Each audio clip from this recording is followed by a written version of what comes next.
Možno ste už počuli, že spotreba antidepresív a iných psychofarmák v našej spoločnosti z roka na rok stúpa.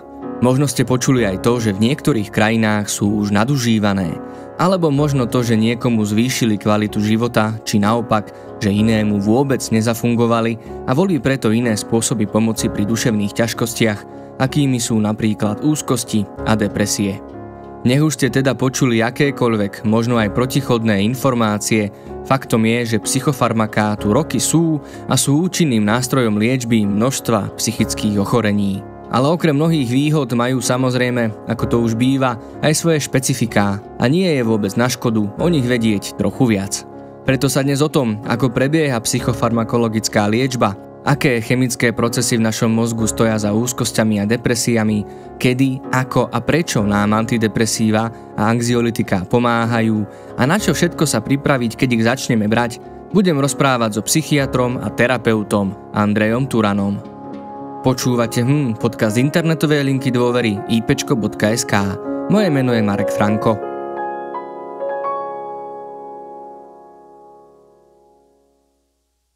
Tak a ja som veľmi rád, že môžem v našom podcaste privítať doktora Andreja Turana. Dobrý deň, vitajte. Dobrý deň, ďakujem za pozvanie. Tak čaká nás veľmi široká téma, psychofarmakológie je veľmi široký odbor, tak možno len tak na úvod, že, lebo to asi v našom podcaste ešte úplne nezaznelo, čo všetko, aké všetky duševné ťažkosti, ochorenia, problémy, poruchy vlastne môžeme liečiť psychofarmakologicky? No ja si myslím, že všetky. Nenapadá ma ochorenie, ktoré by sme sa nemohli pokúsiť liečiť psychofarmakologicky.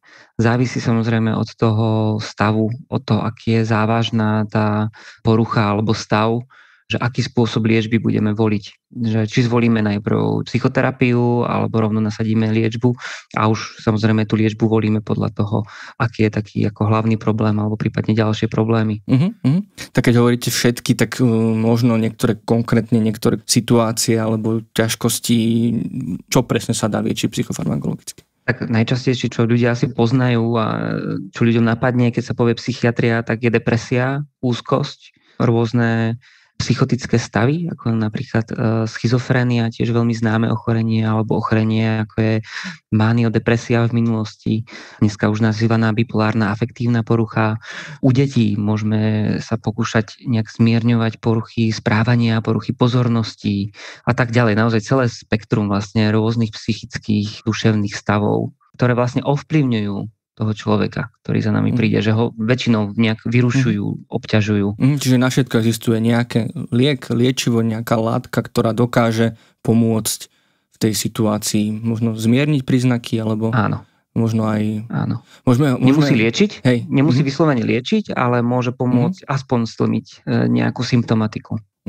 Tak my sa asi zameriame, my si to zúžili tú debatu hlavne na antidepresíva a na anxiolitika, teda na lieky, ktoré pomáhajú pri úzkosti. Je to teda najmä preto toto zúženie, pretože depresia a úzkosti sú veľmi častými témami na našich linkách pomoci, takže môžeme tieto dve skupiny nejako navzájom porovnávať alebo v príkladoch sa o ne opierať. A dá sa možno len tak pre zaujímavosť povedať, že aký nejaký historický vývoj majú tieto lieky, odkiaľ ako by to vôbec zišlo, že dokážeme nejakou látkou, možno poviem to laicky, ako keby zasahovať do mozgu. Veľmi v skratke, ten vývoj antidepresív sa datuje do nejakých 50. rokov 20. storočia, kedy vlastne celkovo aj ten západný svet zažíval taký technologický boom. Tak vtedy vlastne aj boli mnohé štúdie aj so psychedelikami, ako s halucinogénmi a viac sa začalo ísť aj psychiatrii touto cestou rôznej také chemickej podpory akoby. A v tých 50. rokoch tam podľa toho, čo viem, tak tomu prvému antidepresívu, ako objavu prvého antidepresíva došlo náhodou a to pri jednom lieku, ktorý bol na tuberkulózu pôvodne vyvinutý. To sa proste vo farmakológii stáva, že občas je vyvinutý nejaký liek, ktorý má mať nejaký efekt, ale popri tom sa zistí v tej klinickej praxi väčšinou, že má aj nejaký iný efekt. Napríklad dobre známa Viagra. To nebol liek na potenciu vyvinutý. Tak toto bolo aj s tými antidepresívami a potom vlastne sa začala písať taká éra tých prvých antidepresív, ktoré nazývame tricyklika alebo tricyklické antidepresíva. Môžeme, a či je to vôbec dobrý nápad, to je tá otázka, že či sú aj nejaké prírodné látky, ktoré majú tieto účinky, či možno môžeme predtým, ako by sme vôbec začali uvažovať nad návštevou odborníka, alebo nám môže ten odborník možno ešte predtým, ako nám nasadí nejaký už liek, teda aj niečo laboratórne vyrobené, či nám môže odporučiť aj niečo, čo sa dá voľne v prírode nájsť. Teraz nehovorím o voľnom predajných liekoch, ale naozaj akože ešte o tých ako nejakých prírodných látkach. A teda, že či vôbec je dobrý nápad riešiť svoje ťažkosti už nejakou látkou. Takouto, ktorú si akoby musíme ju užívať nejakým spôsobom. Áno, v prírode taký veľmi dobre známy a naozaj ako farmakologicky potvrdený liek alebo rastlina je ľubovník bodkovaný, ktorý u nás voľne rastie na tých horských a podhorských lúkach. A ten má naozaj potvrdený antidepresívny efekt. A je možné si ho kúpiť v lekárniach, väčšinou ako čaj, ako nejakú bylinu, z ktorej si môžete robiť odvary alebo čaje. Pri ňom je trošku problém, že tam sú potrebné pomerne veľké koncentrácie, aby to malo efekt. A je dobre to, akože potom, keď to chcete naozaj na nejakú samoliečbu použiť v nejakých fázach ťažší, kedy máte horšiu náladu, alebo ja vám proste tak nejak celkovo psychicky ťažšie a pripomína vám to nejaký ako depresívny stav, alebo to, čo viete o nejakých depresívnych stavoch, tak kľudne, prečo nie? Ale je dobre to potom napríklad v lekárni aj odkomunikovať, keby ste to kupovali v lekárni, čo by som určite ako doporučoval a prebrať to aj s tou lekárničkou, či to môžete užívať a aké iné lieky užívate, to je pri ňom dôležité, že on je naozaj ako aktívny a napríklad nemôžete kombinovať antidepresívum a ľubovník bodkovaný, pretože sa vzájomne môžu potencovať a môžu mať potom vedľajšie účinky. Takže to je napríklad jeden taký liek, ktorý je naozaj fungujúci a je prírodný. Potom ďalej už sú také ako skľudňujúce, také anxiolytické ako medovka, materina dúška, to sa aj v takých tých prírodných lekárstvách tak používa zasa, ale tam je problém s tými koncentráciami. A možno by sme objavili aj také ďalšie, ale väčšina antidepresív vlastne nemá prírodný základ, že by pochádzali z týchto látok, že sú to umelo vytvorené molekuly. Ktoré prešli nejakým vývojom, nejakými laboratórnymi testami, teda nejakou akoby skúmaním takýmto. Tak. A teda keď možno chceme začať, alebo možno máme pocit, že potrebujeme niečo akože veľmi rýchlo na ukludenie, trebárs, keď hovoríme o tej úzkosti, je teda relevantná cesta prísť do lekárne a vypýtať si nejaký voľnopredajný liek. Môže to pomôcť, alebo je to možno len placebo? Aj placebo je super. Placebo je 30% účinku. To si myslím, že je dosť. Takže kľudne. Veľa ľudí užíva sedatív PC a povedia mi napríklad v ambulancii, keď ku mne prídu, že mali pred rokom, pred 2 rokmi nejaký podobný stav a kúpili si sedatív PC a to im pomohlo a ono to odoznelo. Hej? A teraz sa im to vrátilo napríklad silnejším a už to nestačí. Takže akoby prečo nie? Kľudne vyskúšajte. Sú látky a lieky alebo výživé doplnky, ktoré sú voľnopredajné a kľudne to môžete vyskúšať a uvidíte, či vám to bude fungovať. Aj keby to bol placebo efekt. Aj homeopatika sú rôzne a ja mám na to svoj názor, aj na homeopatickú liečbu, ale prečo nie? A zároveň je, ale určite je veľmi dôležité si uvedomiť, že čo sa vlastne deje vo vašom živote. Prečo teraz sa deje to, že máte zhoršenú náladu alebo nejakú úzkosť. To je veľmi dôležité. Že možno taká rada, možno by bola presne akoby aj vedieť si určiť, že toto už nezvládnem akoby sám, že možno dobre nejaké výživové doplnky. Ľudia nemajú radi lieky, ale veľmi radi nakupujú rôzne výživové doplnky. Ale treba možno si asi správny čas určiť, že toto už tu potrebujem nejakého odborníka. Áno. Určite v ten moment, keď si začnete uvedomovať, že ten stav už trvá dlho a že vás to už obťažuje, alebo naopak je ten stav tak silný a nepríjemné, že vás to limituje v tom osobnom živote, v sociálnych interakciách alebo v pracovnom výkone, tak je to určite dobrý čas na to, aby ste navštívili niekoho z odborníkov, či psychológa alebo psychiatéra a skonzultovali to, čo vám je. A teda je vlastne možné, že teoreticky, aby sme teda predišli tomu, že ako náhle príde človek k psychiatrovi, tak okamžite dostane nejaký liek, že kľudne môžete aj vy vyhodnotiť, že toto ešte nie je na lieky. Áno, a to sa deje. Buď niekomu stačí, že sa o tom fakt prvýkrát poriadne otvorene porozpráva, alebo častejšie, že tie symptómy nie sú tak silné, že človek chodí do roboty, stará sa o rodinu, ale ho to trošku obťažuje a je ochotný s tým ešte nejaký čas byť, že ani ten človek nepožaduje okamžitú úľavu. A to je ten moment, kedy doporučujem napríklad psychoterapiu. Lebo tá dokáže veľmi účinne pomáhať a prichádzať tej veci na kĺub, len tom trošku potrebuje dlhší čas väčšinou oproti lieku, ktorý dokáže fungovať pomerne rýchlo. Teda závisí od typu lieku a od poruchy. Hej. No k tej kombinácii ešte lieku a psychoterapie sa ešte dostaneme, že čo v podstate sa hovorí ako najúčinnejšie kombinácie, ak teda nepredbieham otázky. Možno ešte jedna z tých všeobecných otázok, teda keď sa chceme baviť o antidepresívach, anxiolytikách, teda úzkostiach a depresiách. Čo sa vlastne deje po tej chemickej stránke? Toto v našom podcaste ešte vôbec nezaznelo, tak viete vy, a opäť možno v skratke, tak základne naznačiť, že čo sa deje v našom tele, v našom mozgu, keď máme depresiu alebo keď máme úzkosti? V mozgu máme milióny nervových buniek a tie bunky medzi sebou komunikujú. Oni nie sú úplne že pevne poprepájané, oni sú spájané medzi sebou, komunikujú pomocou synaps, to sú také nervové výbežky, ktoré sú pri sebe veľmi blízko. A medzi nimi je synaptická štrbina. A v tej štrbine je množstvo rôznych látok. Hovoríme tomu neurotransmitery. To znamená, že sú to neuroprenášače. Čiže prenášajú vzruchy z jednej bunky na druhú, aby mohli spolu komunikovať. Pri depresii a úzkosti sa deje to, že v týchto synapsách, v tom medzibunkovom priestore, je málo serotonínu. To je ten jeden neurotransmiter. Je ich tam viac a viacero neurotransmiterov, ktoré majú túto úlohu a ovplyvňujú aj náladu. Ešte taký známy a tiež často ovplyvňovaný psychofarmakologický noradrenalín, potom je tam dopamín. A psychofarmaka, antidepresíva, anxiolytika robia to, že sa snažia udržať tú hladinu serotonínu alebo to množstvo serotonínu medzi tými bunkami rovnomerné, hej, alebo v nejakej takej ako primeranej hladine. Čiže sa snažia o to, aby ho tam nebolo málo. A to už rôznymi mechanizmami. Hej. Tých liekových skupín máme niekoľko a každý z nich to ovplyvňuje trošku inak. Do toho treba ako povedať, že stále sú to hypotézy, lebo my vlastne toto nedokážeme vidieť vlastne naživo. My to nedokážeme skúmať v tom mozgu úplne presne. Hej, my ten mozog dokážeme pekne skúmať postmortem, čiže už pitevní. Tam ho dokážeme po tej morfologickej stránke a chemickej a potom dokážeme skúmať mozog funkčne, čiže máme tie funkčné MRI, hej, tú magnetickú rezonanciu, kde vidíme tie centrá, ktoré pracujú, ale my nedokážeme vidieť tieto serotoníny a tie receptory na nich. Ale toto ovplyvňujeme tými liekmi. Takže vlastne sú teórie na to a hypotézy, ako to funguje, ktoré sa mnohé zdajú veľmi pravdepodobné. Hej, a o mnohých a stále sa to učíme. Takže toto je taký princíp. Takže takto to vysvetľujeme aj našim pacientom. Hej, že vlastne máte depresívnu fázu, toho serotonínu je menej a napríklad ten escitalopram, taký ako liek prvej voľby, sa snaží o to, aby ste toho serotonínu mali v takej bežnej hladine. Aby ho nebolo ani málo, ani veľa. A čo všetko môže vlastne spôsobiť, alebo prečo vôbec dochádza k poklesu tých neurotransmiterov, alebo konkrétne toho serotonínu? Alebo opäť nedá sa nejako ten serotonín stabilizovať nejako inak, alebo čo pomáha vlastne na tú stabilizáciu serotonínu? Dá sa stabilizovať a všetci sa ho snažíme stabilizovať každý deň.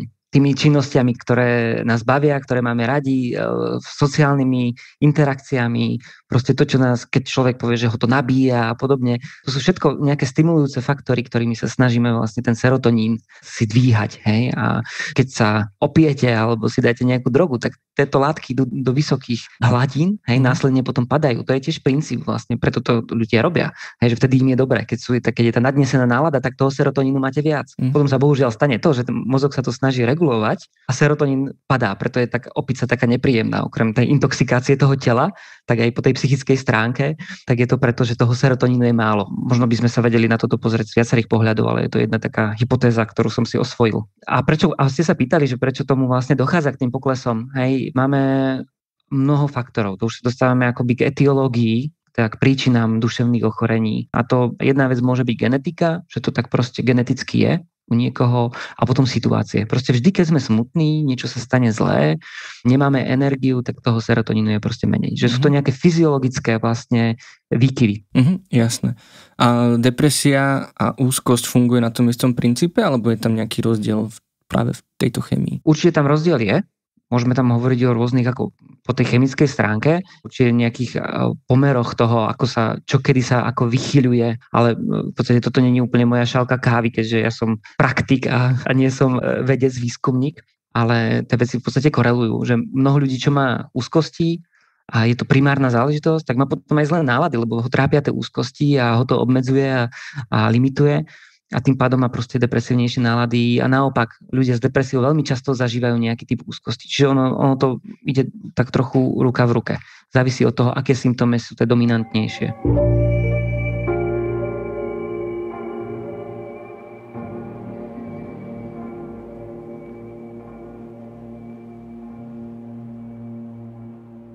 Tak poďme na to teda prakticky, pretože to je v podstate najdôležitejšie.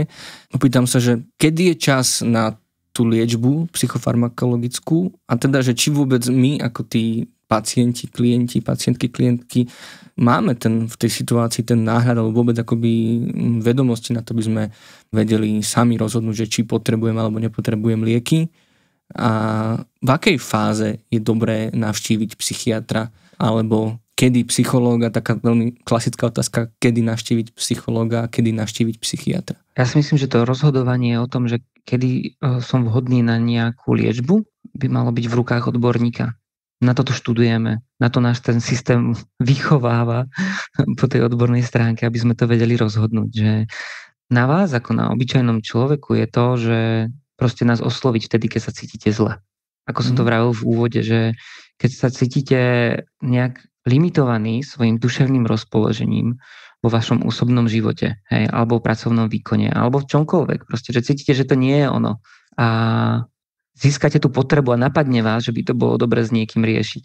Tak to je ten čas, kedy príde za nami. A či príde za psychologom alebo psychiatrom, to v podstate jedno. Hej. Aj ten psychológ vie zhodnotiť, že je dobré navštíviť psychiatra, že tam bude asi treba nejaká liečba. A potom človek prichádza k nám a ja spravím vyšetrenie a rozhodnem o tom, že či liečba, a ak áno, tak aká.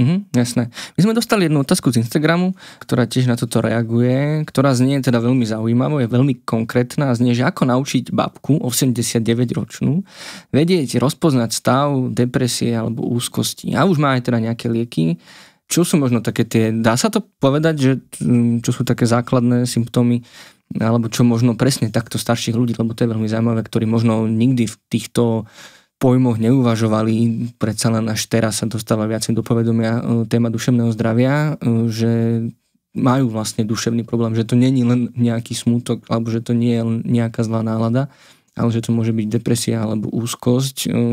Ako tým ľuďom to vlastne vysvetliť v takomto vyššom veku? To je dobrá otázka. Asi nemám recept, ktorý by priamo tomu našemu poslucháčovi odpovedal na to, ako ju to naučiť, ako babku 89-ročnú. Hej.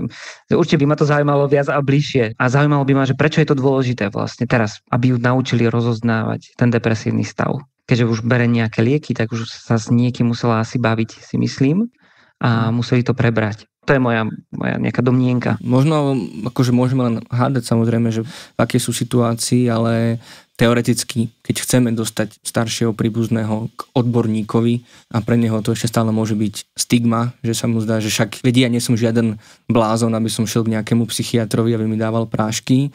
Ako im to možno vysvetliť, že toto nie je ako keby úplne že zdravý stav, že treba preležať celý deň. Pokiaľ naozaj vieme, že ten človek je ešte vitálny, alebo teda, že naozaj ešte teda takýto len pred pár dňami nebol a nemá nejaké iné zdravotné komplikácie, ktoré by to vlastne mohli spôsobiť. Ako im to možno naozaj vysvetliť? Ja si myslím, že je veľmi ťažké niekoho presviečať o návšteve psychiatra, pokiaľ to sám nechce. Čo môže fungovať, je dohodnúť sa s tými ľuďmi na tom, že prídu na tú návštevu sem a uvidíme, že ja ten stav zhodnotím, hej, že či áno alebo nie. Hej, že buď má pravdu ten človek a není to tak vážne a není to žiadne psychické ochorenie, alebo nie. Hej, že tak ja s tými ľuďmi aj komunikujem, keď k nám prídu. A áno, je to pravda, že pre starších ľudí je to často ešte väčšia stigma, ešte väčší problém k nám prísť, ako pre ľudí mladších. Stále to je problém, stále ľudia prichádzajú neskoro, často a zbytočne dlho sa trápia z môjho pohľadu.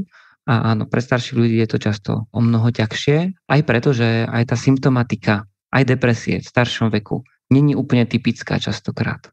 Možno aj preto som sa trošku tam tak vyhýbal nejakej, akoby, že snaží sa o nejakú samodiagnostiku u staršieho človeka, lebo to môže vyzerať ako bolesti brucha, ale nejaká taká apatia. Nemusí tam byť vôbec smútok a plačlivosť. Takéto klasické, čo si predstavíme pod depresiou. A môže sa to prejavovať viac somaticky. Dobre. A keď sa ešte vrátim vlastne k tým nie rozdielom, ale ako keby v takému porovnávaniu psychológov a psychiatrov, že kedy za kým ísť, tak vlastne som si uvedomil, že sú také dva ako keby pohľady na psychiatriu. To je taký, že psychológ posiela, alebo teda odporúči klientke, aby šiel za psychiatrom, čo môže u neho znieť, že naozaj je na tom zle, že už potrebuje už tie lieky, že akoby, že potrebuje na nejaký ten vyšší level tej liečby, lebo to už ten psychológ v úvodzovkách nezvládne akoby sám, alebo tými svojimi metódami. A potom možno zase naopak, možno u ľudí, ktorí už majú tú skúsenosť s takýmito liekmi, tak v princípe, ak im je ťažko, tak skôr volia akoby túto cestu ako možno nejakú prvú pomoc alebo tak ako keby rýchle riešenie. Čo potom vlastne znamená ako keby, že najprv idem za psychiatrom, dám si lieky a až potom budem hľadať psychologa ako nejakú tú účinnejšiu a trvalejšiu pomoc. Teda vlastne je vôbec nejaká hierarchia medzi týmito dvoma pomáhajúcimi profesiami alebo vlastne ako by sme mali vnímať tú súčinnosť medzi psychológmi a psychiatrami? Určite nejaká hierarchia je. V rôznych štátoch a systémoch je iná. Ja vám poviem, ako sa pozerám na to ja. Ja nemám rád pohľad na to, ako z hľadiska levelizácie, že čo je vyššie a čo je nižšie. Ja sa na to pozerám partnersky. Ja som lekár, psychiater, mám nejaké svoje úlohy ako lekár a aj ako psychiater. Psychológ je vyštudovaný psychológ, to nelekársky odbor, je úplne iný, ale to neznamená, že je menší alebo väčší a má svoje úlohy a poslanie v tom, čo robí. A my sa môžeme perfektne vzájomne doplňať. Čiže keď ja potrebujem došpecifikovať napríklad nejakú diagnózu, tak môžem pacienta odporučiť na psychologické vyšetrenie, ktoré vyzerá inak ako u mňa. A môžu tam byť odhalené veci, ktoré ja nedokážem pri psychiatrickom vyšetrení. A môžu mi pekne doplniť moju diagnostickú rozvahu. A zase naopak, ak niekto chodí k psychologovi a absolvováva tam napríklad psychoterapiu, ale ten stav je tak vážny alebo je stále neuspokojivý a psychológ sa rozhodne, že by, alebo nadobudne pocit, že by bolo dobré toho človeka ešte podporiť nejakým liekom, napríklad antidepresium, tak ho pošle ku mne. Hej, že vlastne môžeme vzájomne ako kooperovať v rámci také ako najefektívnejšie liečby pre pacienta. Tak aký je ten cieľ? Nasadia nám tie lieky. Čo to očakávať? Má to byť len tá liečba tých symptómov, alebo vôbec vyliečenie, alebo vyriešenie celého toho môjho problému? Čo je vlastne cieľom psychofarmakologickej liečby? Asi primárnym cieľom je, aby odozneli tie symptómy, ktoré sú. Čiže aby sa človek dostal do nejakého svojho bežného stavu, do nejakej takej normality. Tam môžeme už potom diskutovať o tom, že ktoré diagnózy sa dajú liečiť, u ktorých je to menej pravdepodobné, že môžeme hovoriť len o remisii, čiže akoby odoznení symptómov, a u ktorých môžeme hovoriť o vyliečení. Hej, ako keby, že už potom človek nepotrebuje tú liečbu. Je to tiež aj z hľadiska nejakej možno pravdepodobnosti alebo nejakých ako dát, že ktorí ľudia potrebujú alebo ktorí pacienti potrebujú dlhodobú liečbu alebo celoživotnú, a ktorí nie, ale tiež to neplatí úplne 100%. Ale úplne cieľom je, aby sme ľudí zbavili tých symptómov, ktoré ich trápia. Čiže proste napríklad depresívneho ladenia a poklesu aktivity. Hej, ale nie je cieľom, poviem to preto, lebo sa s tým často stretávam, s tým strachom z tých liekov, z toho, že ich to vlastne zmení. Že zrazu že dostanú antidepresívum a oni nebudú takí ako oni. Hej, úplne takto povedané. Takže toto nie je cieľom. Nie je cieľom, aby ste vnímali svet inými očami. Aby ste stratili svoju osobnosť. Ale keď naopak, ja nechcem teraz povedať, že zmeniť osobnosť, ale možno, že lepšie povieme zmeniť vzorce správania. Keď chceme spraviť toto, že naozaj chceme nejakú zmenu v živote, dokážu aj toto lieky nejako k tomu dopomôcť, alebo to je možno už úloha tých iných odborov? Určite tomu dokážu dopomôcť v tom, že vám pomôžu fungovať a pomôžu napríklad v určitých stavoch aj napríklad lepšie komunikovať napríklad so psychológom, hej, alebo vám pomôžu dať si odstup od nejakých situácií alebo od toho stavu, v ktorom ste. A tým pádom vás to vráti späť do života. Ale ja to vnímam často ako barlu, proste ten liek, ktorý je veľmi potrebný, ako barlu, keď máte zlomenú nohu. Tá barla je proste veľmi potrebná na to, aby ste vedeli chodiť. Ale je to nejaký podporný prostriedok. A zároveň tam potrebujete iné faktory na tú liečbu a hlavne to potom, aby sa tá noha zhojila v nejakej nehybnosti. Ale aj tým som poukázal na to časové hľadisko a na nejaký proces tej liečby a na to, že tam tie lieky hrajú často dôležitú úlohu. Ale k nejakým veľkým zmenám, ako vnútorným a vzorcom nejakého správania a podobne, hej, a zmenám vo vzorcoch vzťahov, tam by som úplne neprikladal ako úlohu liekov. Neviem, či to bolo úplne zrozumiteľné. Ja tomu rozumiem a preto možno mi napadá, že Samozrejme, nechcem nejako spochybňovať ľudí, ktorým sa nedarí ako keby možno nájsť dobrého psychoterapeuta alebo vôbec akoby teraz v tejto dobe dostať termín na psychoterapiu, ale že či akoby má z dlhodobého hľadiska zmysel sa spoľahnúť iba na tie lieky bez psychoterapie alebo bez aspoň nejakého kontaktu so psychológom. Áno, mnohým ľuďom to funguje. Buď má nejaký človek nejaké obdobie, kedy v dôsledku vonkajších faktorov sa proste nejak v úvodzovkách zrútil a je depresívny, úzkostný, má problém a lieky mu to pomôžu preklenúť. Človek sa potom tak pekne zastabilizuje. To telo to znova zažije nejakú stabilitu, zlepšenie spánku, vnútorné rozpoloženie, hej, sa zlepší a po určitom čase dokáže vysadiť lieky a fungovať ďalej aj bez psychoterapie. Hej. Pre niektorých ľudí je napríklad nepredstaviteľná psychoterapia, že to naozaj nechcú a odmietajú a radšej budú užívať lieky. A je to takisto možnosť a je dobrá, že prečo nie? Nemá zmysel sa do niečoho nútiť, keď to nechcete, alebo keď vám to nevyhovuje, alebo keď to nedokážete. Hej, napríklad komunikovať s niekým v tej psychoterapii, lebo psychoterapia nie je jednoduchá. Takže áno, je to možnosť a pre mnohých ľudí je to jediná možnosť, buď preto, že chcú, alebo že inú možnosť nemajú pre dostupnosť psychoterapie. Ale to už je vlastne asi trošku taká iná debata.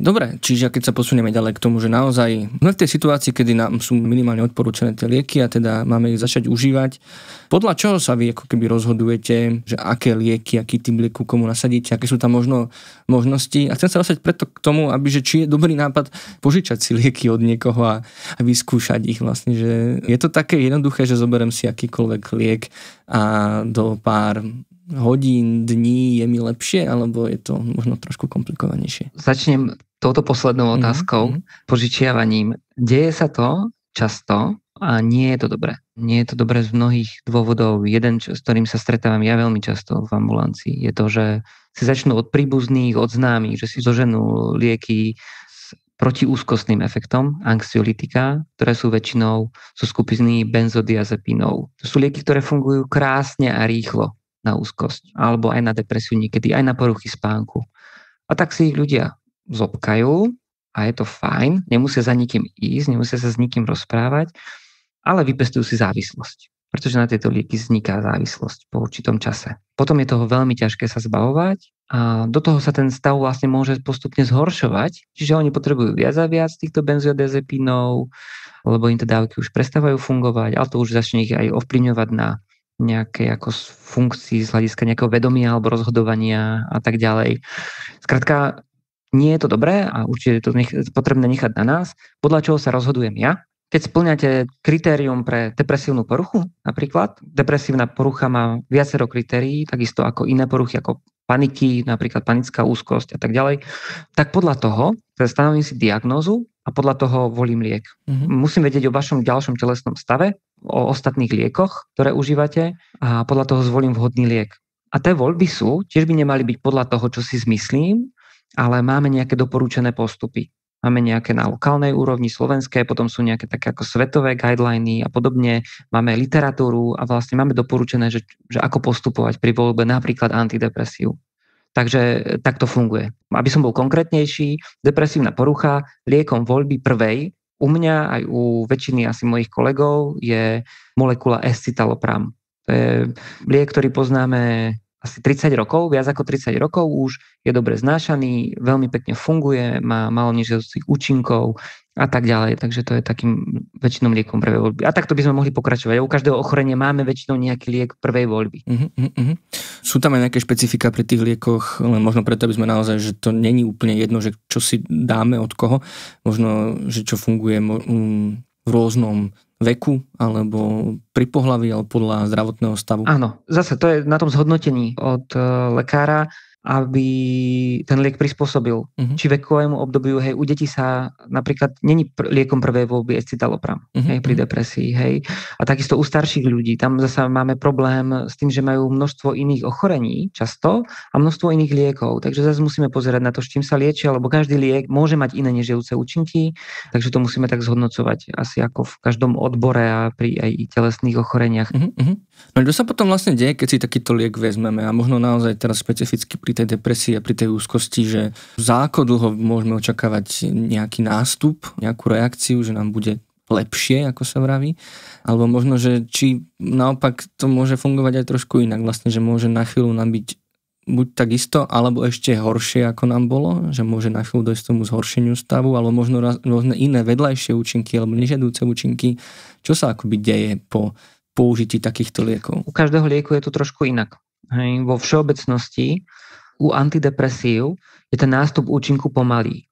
Ak zoberieme si skupinu SSRI, tam patrí ten escitalopram, sertralín, paroxetín, fluoxetín, pomerne často používané antidepresíva, tak u nich ten účinok nastupuje povedzme po 3 týždňoch približne. Ja to často v ambulancii vidím, že po 8 týždňoch, že naozaj na rovnakej dávke po 8 týždňoch sa to tak ako pekne ustáli a ľudia sa dostávajú do normy.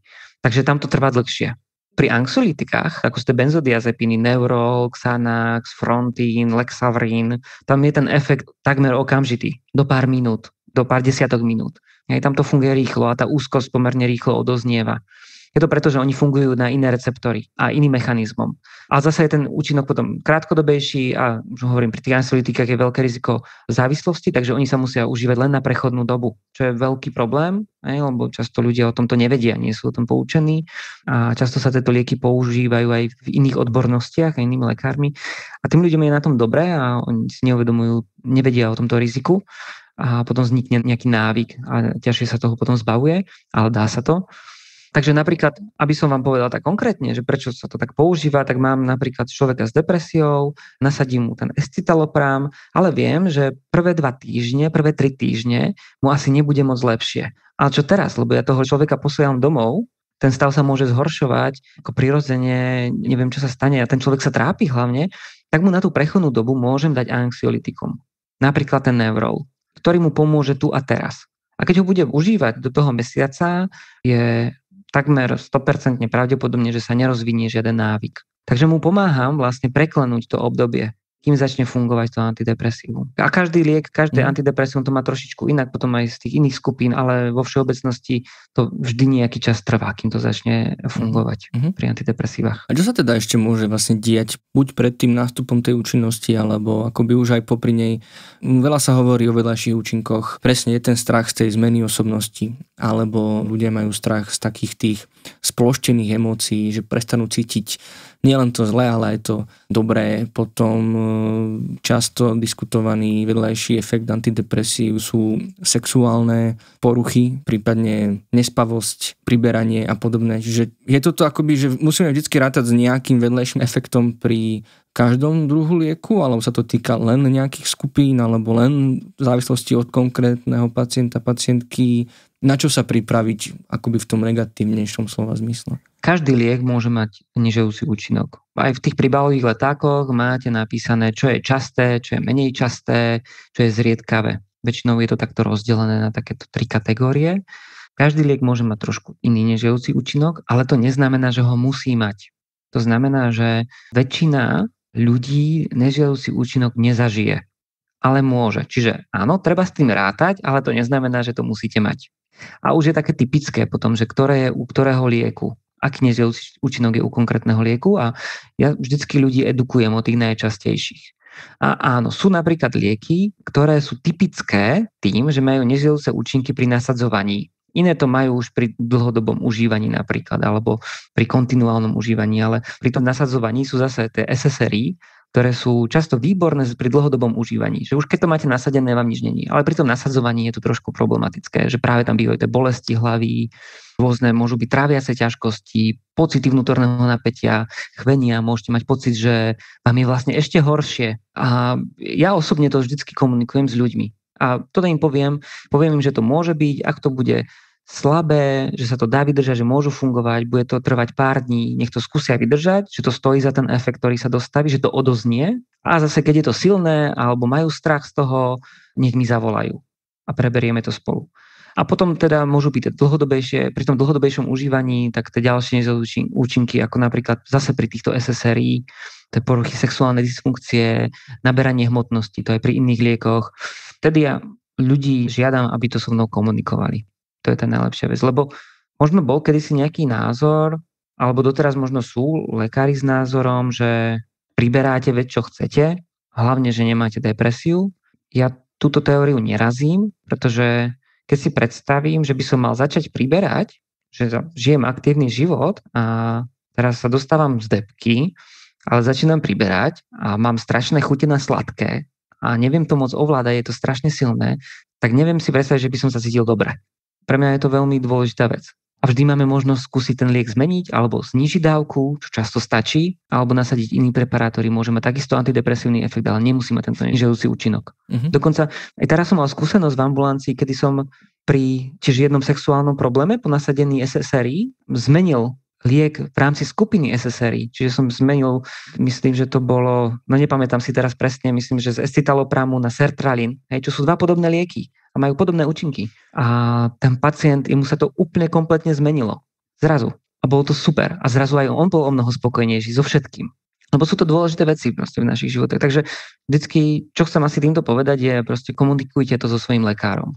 Komunikujte to, aj keď máte pocit, že na vás nemá čas, aj keď máte pocit, že vám dá vo dverách recept, skúste to vždycky, a odkomunikovať, pretože upravovať si lieky potom sám je väčšinou cesta k neúspechu. Hej, tomu sa nedostaneme ešte, ale teda není problém meniť tie lieky, ako keby, že samozrejme po konzultácii s odborníkom za pochodu, že nemusí tam dobehnúť nejaká doba, kedy telo vylúči ten prvý liek a až potom môžeme druhý. Vlastne a v tom okne vlastne opäť došlo k zhoršeniu stavu, čoho treba môže mať niekto strach, že bude musieť čakať opäť dlho na ten účinok. Dá sa to ako keby hneď prehodiť. Záleží od liekov.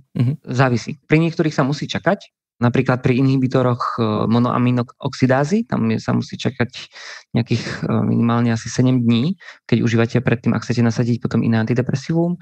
Ale napríklad, keď meníte lieky v rámci skupiny SSRI, tak to môžete spraviť hneď. My to máme proste napísané k tým liekom. Aj ja sám, keď si nie som istý pri niektorom lieku, ktorý nepoužívam tak často, tak ja si otvorím proste tú informáciu, ktorú k tomu mám k dispozícii a pozriem si, aké je to vysadzovanie, nasadzovanie, čo sa doporučuje od výrobcov. Toto je jedna vec a potom ste sa pýtali na to, že či sa mám báť toho zhoršenia pri zmene liekov.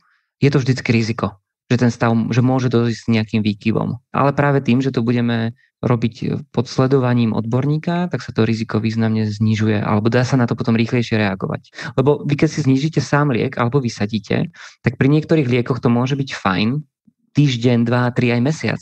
A poviete si, aha, vlastne ja ten liek nepotrebujem. Ja som si vysadila, nič mi není. Ale potom vás to dobehne. Potom to ten druhý mesiac zase začne zhoršovať. Hej? Pri niektorých liekoch, keď si vysadíte sám zo dňa na deň lieky, tak vám je na druhý deň fakt blbo. Takže vždycky to treba konzultovať a každú túto úpravu je dobre robiť s lekárom. A hovorím to preto a zdôrazňujem, lebo fakt sa s tým často stretávam, že si to ľudia upravovali sami. Práve preto, že mali pocit, že ich ten lekár nepočúva. Alebo že na nich nemá čas.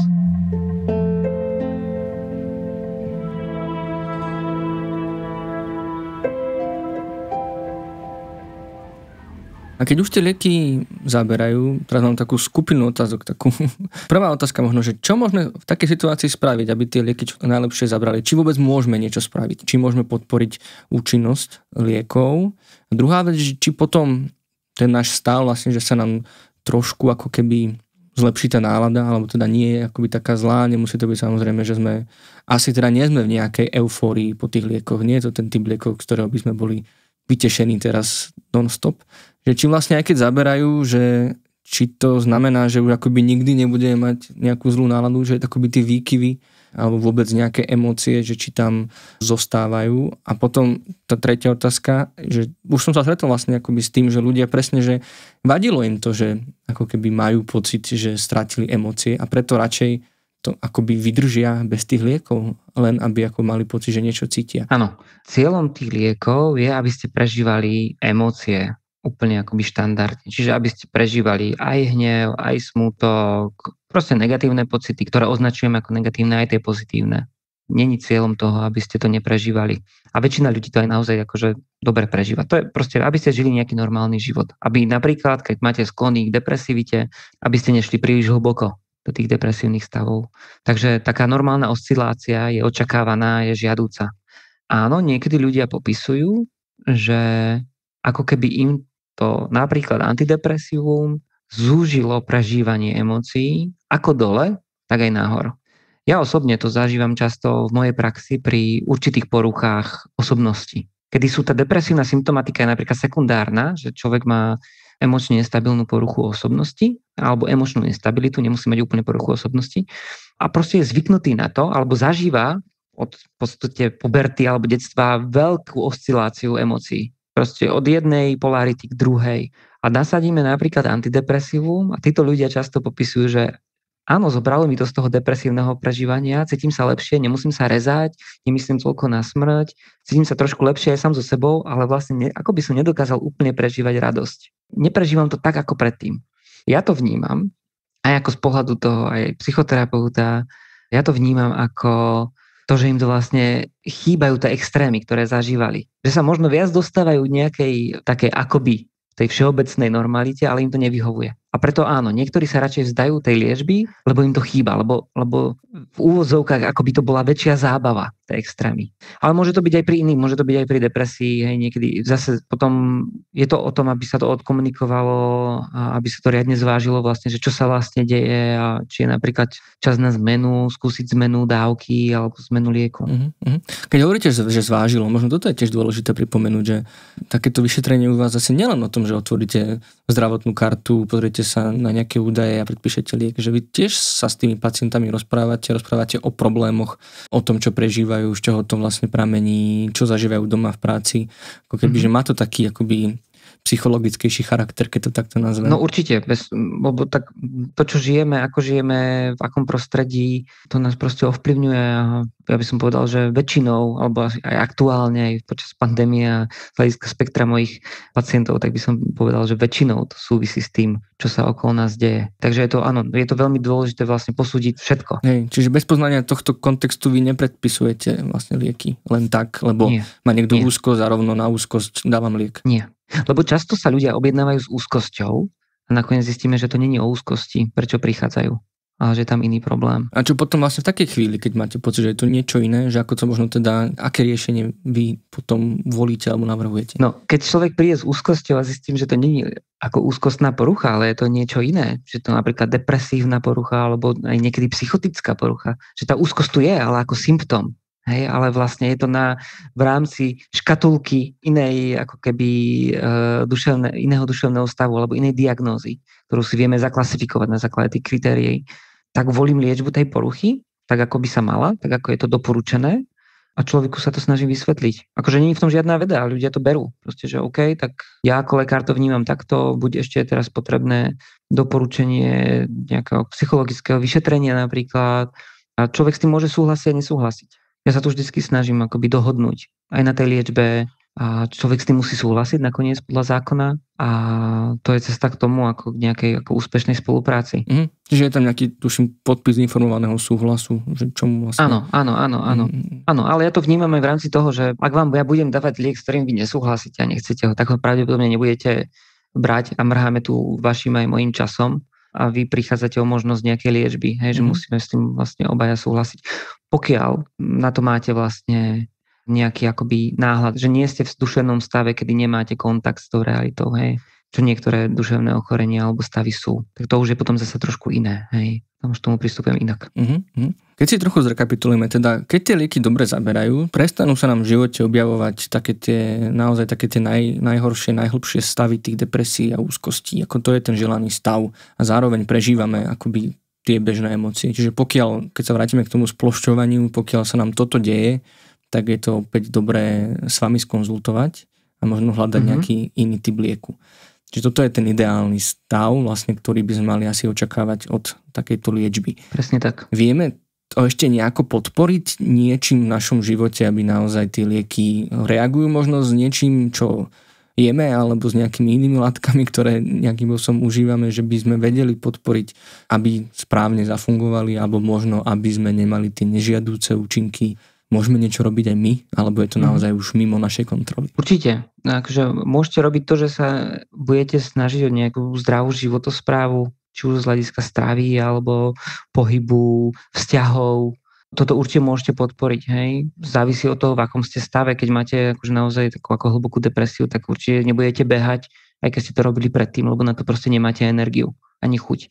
proste vám to znemožňuje to vôbec to ochorenie to robiť. Ale možno môžete robiť niečo iné, alebo pri iných ochoreniach môžete sa ísť zabehať napríklad, hej, alebo iných stavoch. Závisí od toho, že ja sa ľudí vždycky snažím potom akoby podporiť k tej aktivizácii, lebo ten pohyb veľmi nám pomáha. Tiež aj k tomu, aby sa ten serotonín vlastne dvíhal, aj dopamín, hej, dopamín je ten hormón šťastia napríklad, hej, takže aby to išlo trošku hore, takže ten pohyb, ale zároveň, keď ho nemáte rád, tak to bude pre vás utrpenie a bude to mať opačný efekt. Hej, takže ja ľudí aj počas pandémie podporujem k tomu, aby robili to, čo majú radi, možno v inom ako keby nastavení, možno v tom, čo je možné. Čiže ak ste rád chodil na jogu, ale teraz nemôžete, tak máte možnosti online jogy a cvičiť z domu, hej, že je to aspoň niečo podobné. A tak ďalej. A takto by sme sa o tomto mohli baviť, že ako keby nájsť si, či neexistuje možnosť robiť to, čo máte rád. Aj keď to není úplne 100%. Jasné.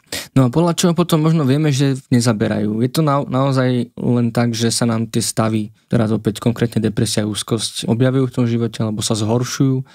Alebo tu môže mať aj nejaký iný prejav, prípadne sú to len tie nežiaduce účinky, ktoré nám môžu vadiť, alebo čo sú možno indikátory, že tuto niečo nefunguje? No, keď nedochádza k tomu želanému stavu, určite. Čiže napríklad prešiel mesiac, prešli 2 a vy stále cítite, že to nie je ono. Stále sa necítite tak, ako by ste sa chceli cítiť. Že stále to nie je ten stav, ako kedysi napríklad. Alebo môžu byť iba nežiaduce účinky. Alebo tie nežiaduce účinky sú tak veľké, že vás vlastne ovplyvňujú negatívne. Alebo že tá úprava stavu je proste čiastočná, alebo nie je vôbec. Preto si je dôležité priznať tú kontrolu znova podľa dohody s lekárom a všetko to zase skonzultovať, že ako sa cítite, čo sa zmenilo, či sa niečo zmenilo k horšiemu, k lepšiemu. Čiže takéto hľadanie alebo nastavovanie tej správnej liečby vlastne môže niekedy aj dosť dlho trvať. Keď hovoríte, že kým to zabere, niekedy to trvá aj nejaké 2, 3, 4 týždne, potom môže dojsť nejakým, že to teda nemusí fungovať tak, ako sme chceli. Čiže opäť nasadiť nový liek, to možno hovoríme už o 2 mesiacoch, o 3, vlastne kým vôbec akoby, že sa dopracujeme k tomu, že je nám trošku lepšie. Áno, niekedy to nie je úplne jednoduchá cesta. Nie často. Našťastie v ambulancii sa fakt stretávam s tým, že často sa nasadí prvý liek a človek príde fakt spokojný už o mesiac a ešte spokojnejší o 2. Ale áno, niekedy aj s ľahším stavom bojujeme pol roka proste. Už sa mi stalo, že a stáva sa to aj bežne, že vlastne nie sme schopní nájsť ten správny liek napríklad v ambulantnom nastavení a je vhodnejšia hospitalizácia. Že aj takáto je možnosť, kde vás lekár a zdravotnícky personál vidí každý deň. To môže potom celé urýchliť. Takže aj to sa stáva. Dobre, a keď teda tie lieky nám zaberajú, ako dlho by sa mali užívať? Je to na celý život alebo iba na nejakú dobu určitú? Potom možno treba, keď ich vysadíme, tak už sa nám tie stavy buď nevrátia, alebo teda je veľmi malá šanca, že sa vrátia, alebo zase môžeme obnoviť tú liečbu. Ako to s takýmito liekmi vlastne je? Zase individuálne. Nikdy dopredu neviem povedať, či tie lieky budete musieť užívať celý život, alebo ich budeme môcť za pol roka vysadiť. Je tu zase nejaká pravdepodobnosť, ale neviem. A od toho sa odvíja aj diagnóza. Aj tu som chcel predtým povedať, že vlastne aj, že nielen to nastavovanie liečby môže byť dlhodobejší proces, ale aj stanovenie správnej diagnózy. Môže sa tiež tá diagnóza vyvíjať postupne počas tých kontrol a od toho závisí aj tá liečba. Takže áno, ak máte reaktívny stav, čiže napríklad reagujete depresívne alebo úzkostne na rozvod, tak je pravdepodobné, že keď to odoznie a vy začnete zase nejak fungovať v novom nastavení, že sa na to adaptujete, takže tie vaše nepríjemné stavy odoznejú a budeme môcť vysadiť lieky.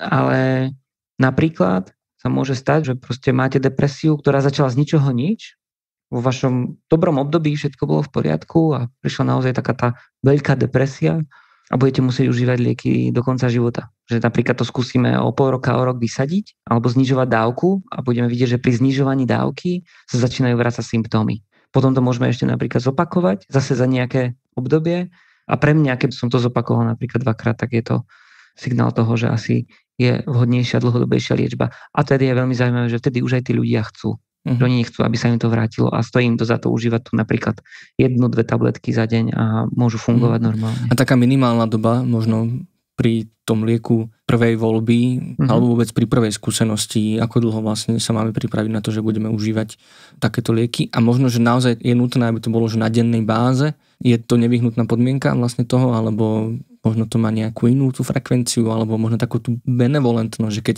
zabudneme sem tam, tak sa nič nestane. Antidepresíva by ste mali užívať každý deň, práve kvôli tomu, aby tam bola stabilná hladina. A keď sem tam zabudnete, je dosť možné, že sa nič nestane. A keď tých semtamov bude viac, tak to nebude vhodné. Hej? A môže sa niečo začať diať, môže sa narušiť stabilita toho stavu želaného. Takže áno, je to na dennej báze pre väčšinu ľudí. A ja to vnímam tak, tú minimálnu dobu napríklad, teraz aj pri tých, ako keby tých ľahších diagnózach, takých reaktívnych, aj počas pandémie, alebo keď je to v reakcii na nejaké iné stavy, ja to vnímam tak, že aspoň toho pol roka. Lebo keď si zoberieme tých prvých 8 týždňov, a ak to dobre zafunguje, hej, a ľudia začnú byť po tých 8 týždňoch naozaj ako fajn stabilní, alebo aj po 4, tak je fajn, aby boli proste stabilní v nejaký čas v nálade a v tom, ako veci prežívajú, aby si na to vlastne zase tak nejak zvykli. Aj to telo, aj to podvedomie, aj tá biochémia vlastne v tom mozgu. Aby sme si vlastne zvykli zase na tú nejakú normalitu, na ten stabilný stav. A zároveň je dosť možné, že ak ten reaktívny faktor odoznie, tak sa potom budete môcť vrátiť späť. Ale môže to byť rôzne dlho. Hej, že mám ľudí teraz, v ktorých vnímam ako reaktívnu depresívnu fázu po úmrtí rodinných členov počas covidu a už sú na liečbe 3/4 roka a nebude to môcť na vysádzanie, pretože situácia je, aká je. A bola to tak veľká trauma, že napriek práci aj psychoterapeutickej, aj farmakologickej, tak je vidieť, že ešte si tým stále vlastne prechádzajú. Čiže zase opakujem to, čo často, že je to veľmi individuálne.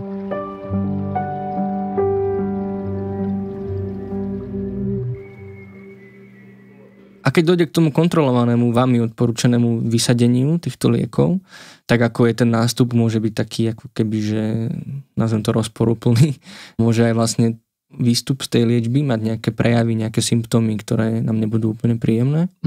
Tak želaným stavom je, aby ste sa cítili dobre stále. A keď sa napríklad aj antidepresívum bude vysadzať postupne a pomaly, tak je dosť možné, že sa budete cítiť dobre. A mali by ste sa cítiť dobre. Ak sa začnete cítiť zle a robíme, že naozaj ste si do toho nesiahal sám a nerobil ste to rýchlo a začnete sa cítiť zle, tak to môže byť dosť pravdepodobne prejavom návratu symptómov ochorenia. Ale keby som vám vysadil anxiolytikum napríklad, alebo budeme vysadzovať tie anxiolytika benzodiazepíny, ten Neurol alebo Xanax, ktoré ste užívali z nejakého dôvodu rok, 2, 3, tak je dosť možné, že v určitej fáze toho vysadzovania vám po každom znížení bude trochu zle. Lebo už práve sa vyvinul ten návyk, tá závislosť telesná na to. Hej? Takže budete si prechádzať s nejakými odvykacími stavmi. Napríklad pri tých benzodiazepínoch. To je pravdepodobné. Hej. Ale pri antidepresívach teda nie je tam akoby, že nejaké tam môže byť syndrom zhoršenie. vysadenia. Môže byť, hej? Môže byť, keby sa to robilo rýchlo. Aha. Preto je dôležité to robiť vlastne v komunikácii s lekárom a pomaly, postupne a tak, ako ten lekár doporučuje. Bo keď sa to spraví moc rýchlo, tak to môže byť ťažšie a vravím, keď sa to robí pomaly, tak by to malo byť v poriadku. A ešte sme mali jednu otázku z Instagramu od Andrej, ktorá znie, prečo úzkosť neustupuje ani po dlhodobej liečbe u psychiatra a psychológa, dokonca sa zhoršuje. Prečo možno u niektorých ľudí tie lieky nezaberajú? Vôbec. Neviem vám odpovedať prečo, ale áno, deje sa to, že proste sme individuálni. Každý z nás sme individuálni. Máme rôzne množstvo enzymov v pečení, ktoré metabolizujú liek, máme inú citlivosť na to, môžu byť a sú určite iné problémy. Proste nie je úzkosť ako úzkosť, nie je depresia ako depresia a každý sme proste nejaký. Takže áno, a deje sa to. Ľudia majú úzkosti alebo depresia aj pri dlhodobej liečbe, ale to je podľa mňa signál k tomu, že s tou liečbou treba niečo robiť. A zase niekedy, napríklad pri tých spomínaných poruchách osobnosti, nie je možné úplne dosiahnuť odoznenie týchto symptómov behom pár mesiacov alebo úplne ani liekmi. To nie je úplne možné. Lebo tam je to viac o tom takom akoby celkovom vnímaní toho sveta a reagovania naň. Hej. Čiže možno, aby sme opäť zopakovali, že vždy, keď to teda nefunguje, tak je na mieste konzultovať s lekárom a riešiť to. Áno. Neupravovať si nič, neexperimentovať s tým, ale naozaj rozprávať sa o tom a hľadať ďalšie možnosti. A preto teda ďalšia otázka, že aké tie iné možnosti ešte máme, a ja to rovno už zacielím aj na jednu, môžeme len veľmi akoby okrajovať, to si možno necháme aj na nejaký iný diel nášho podcastu, ale možno, že alternatívou k antidepresívám je aj elektrokonvulzívna terapia, teda ľudovo a teda dosť tak stigmaticky nazývaná elektrošoky. Ako funguje práve toto? Prečo je to akoby, že alternatívou k antidepresívam. A teda, že či je to naozaj tiež uznávaná bezpečná metóda, ktorá môže zafungovať v prípade, že tie psychofarmaka nefungujú. Je to uznávaná metóda, bezpečná a tá moderná medicína a psychiatria sa k nej zase vo svete teraz vrátila a vracia. A sú v tom nové štúdie a robí sa to bezpečnejšie, robí sa to cielenejšie ako kedysi. A nepovedal by som úplne, že je to alternatívou, pretože keď ku mne príde, tak ja vám nedám ECT, hej, ja vám to tu nespravím. ECT sa používa väčšinou pri ťažších stavoch. Pri závažných stavoch a väčšinou pri farmakorezistentných stavoch by sa mala použiť. To znamená, keď nereagujete na liečbu, lebo je depresia, ktorá sa volá farmakorezistentná, to znamená, že nech vám dám čokoľvek, tak to nefunguje. A naozaj niekedy to týchto ľudí dokáže doslova zachrániť. Hej, že absolvujú si niekoľko kôl ECT v nemocnici, ktoré má byť presne stanovené, že ich máte absolvovať niekoľko a tým ľuďom sa to naozaj sa začínajú cítiť lepšie. Že výrazne a veľmi rýchlo. A nám ako lekárom to dáva potom priestor na to, aby sme vám nasadili nejaké lieky alebo aby tie lieky proste potom to zrazu niekedy môže fungovať. Proste ja vám dám antidepresívum a nefunguje to, ale po tej ECT terapii ako ste dobrí, ako ste zlepšení, tak to antidepresívum už stačí, aby ten dobrý stav podržalo. Jasné. A môže sa stať aj taká vec, že teda najprv tie lieky máme, zafungujú, máme ich nejakú dobu, vysadíme a potom možno opäť nejaká reakcia na nejakú udalosť, opäť potrebujeme lieky. Nabehneme na to isté liečivo takým tým spôsobom, alebo sa môže stať, že potrebujeme už iné, ako keby, že dokáže sa zmeniť akoby ten obraz tej depresie alebo úzkosti, že opäť sa musí hľadať ten správny liek? Ja ako lekár by som vám pri takejto situácii určite ako prvé vracal ten istý liek, ktorý ste užívali predtým, pretože už s ním máte skúsenosť a ja vám ako lekár s tým skúsenosť pravdepodobne, alebo nejaký môj kolega. To znamená, že ak ste ho predtým užívali, tak ste ho nejakým spôsobom tolerovali, nejak vám vyhovoval, hej, ak ste dosiahli remisiu a bolo to možné vysadiť. A keď sa to zopakuje, tak prvé najľahšie a najbezpečnejšie je skúsiť ten istý liek. A môže byť, že to nebude stačiť a že budeme musieť vyskúšať niečo iné, alebo budeme musieť upraviť dávku toho pôvodného lieku. Ale ja si myslím, že najlepšie je sa vrátiť k tomu istému. Jasné. Dobre, ja si myslím, že sme na konci. Ja mám možno takú otázku na záver, takú sumarizačnú, že možno presne pre tých, čo nás dopočúvali a radi by teda niečo začali a potrebujú a chcú vlastne robiť niečo so svojimi duševnými ťažkosťami a teda možno zvlášť s úzkosťami a s depresiou. Možno, že kde začať a možno, že aké všetky možnosti môžu vyskúšať. Je ešte niečo, čo môžeme robiť naozaj, aby sme nehádzali takzvané tú flintu do žita po nejakom jednom neúspechu alebo zlej skúsenosti s jedným odborníkom, ale že čo všetko sa dá robiť vlastne, keď chceme niečo robiť. Máme tu možnosti tej psychologickej pomoci alebo psychoterapeutickej. To už sme ale pri odborníkoch. Hej? Ja si myslím, že prvé, keď vám začína byť horšie a nezistí sa dobré, tak je fajn sa proste nejako seba postarať, pokiaľ môžete, a to z hľadiska tých vašich ako aktivít, ktoré vám robia radosť alebo robili radosť. A ak to nefunguje, tak môžete ísť za nami ako odborníkmi. Hej, to je tak ako že prvá vec. Proste, a čo si myslím, že mnoho ľudí skúsi, ale mnoho možno nie.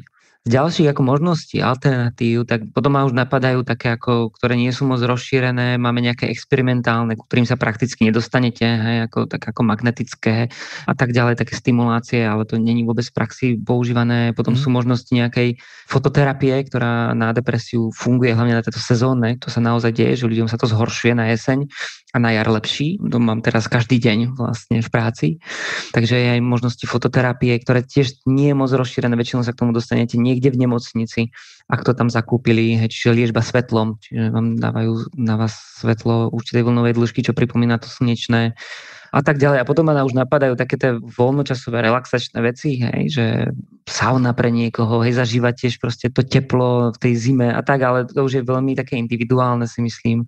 Hej, už také, čo pomáha aj mne, hej, ten pohyb a robiť si nejaké drobné radosti a tak, ale není to úplne že ako liečba nejakých chorobných stavov. Hej, ale tie možnosti teda sú ako minimálne podporiť tú vašu liečbu. Tak, presne tak. Dobre, super, ďakujem veľmi pekne a prajem vám aj vašim pacientom, pacientkám všetko dobré.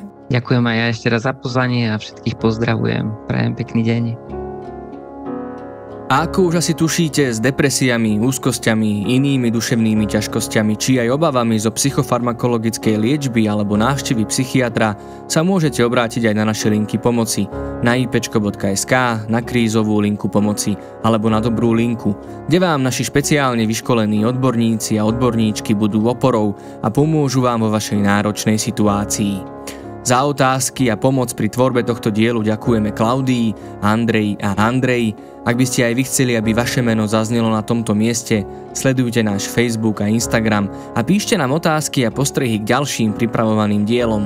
Podporiť nás aj tvorbu odborného a pomáhajúceho obsahu môžete zase pomocou platformiem Patreon alebo Darujme. Ja som Marek Franko a tento podcast pripravujem v spolupráci so psychológmi Marekom Madrom, Lenkou Nemcovou a špeciálnou pedagogičkou Zuzanou Juránekovou a nájsť a počúvať ho môžete pomocou podcastových aplikácií či na webe alebo YouTube kanáli IPčka. Ďakujeme za to, že nás počúvate, zdieľate a za akúkoľvek vašu pomoc, ktorá nám pomáha pomáhať. Teším sa na vás pri ďalšom dieli a dovtedy nezostávajte sami.